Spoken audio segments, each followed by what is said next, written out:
இறந்தவருடைய ஆத்மா உங்கள் வீட்டில் வாழ்ந்து மறைந்த ஆத்மாக்கள் உங்களோடு இருக்கிறத நீங்கள் உணர்ந்துருக்கீங்களா?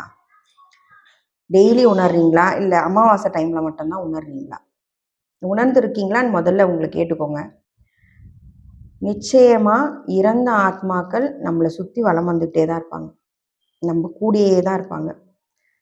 அதை உணர்றவங்களுக்கு தெரியும். உணராதவங்களுக்கு அதை ஒரு வேறு மாதிரி நெகட்டிவ் எனர்ஜின்னு சொல்லி பயப்படுவாங்க. அங்கே ஏதோ சவுண்ட் கேட்குது, இங்கே இப்படி இருக்குது அப்படி இருக்குது, எனக்கு ஏதோ ஒன்று பாஸ் ஆன மாதிரி இருக்குது, ஒரு உருவம் மாதிரி போச்சுன்னு சொல்லுவாங்க. அது எல்லாமே உங்கள் இல்லத்தில் இருக்கக்கூடிய ஆத்மாக்கள் தான். இந்த இடத்துல இன்னொரு விஷயமும் வரும். உங்கள் வீட்டில் இருக்கக்கூடிய ஆத்மாக்கள் மட்டும் உங்கள் வீட்டில் உலா வர மாட்டாங்க. இந்த ஆத்மா ஒரு துணை ஆத்மாவை கூட்டிகிட்டு வரும். எப்படி? இந்த ஆத்மா இன்னொரு துணை ஆத்மாவை கூட்டிக்கிட்டு வரும். அப்போது அந்த இடத்துல சுற்றி உங்கள் வீட்டுக்குள்ளேயே இருக்கும். அது ஒரு விஷயம்.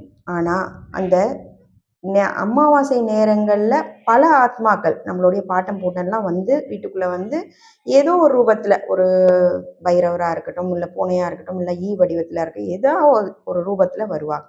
அதே போல் இப்போ கரெக்டாக இந்த வீடியோ எடுக்கும்போது அடுத்தது மார்கழி மாதம். மார்கழி மாதம் 30மே இறந்த ஆத்மாக்களுக்கான மாதம்.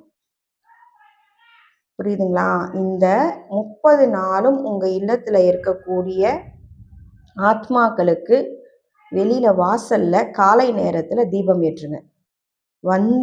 உங்களுடைய இல்லத்தில் நின்று அந்த தீபத்தை பார்த்துட்டு போவாங்க. அது பக்கத்திலே கொஞ்சம் தண்ணி வைக்கணும்.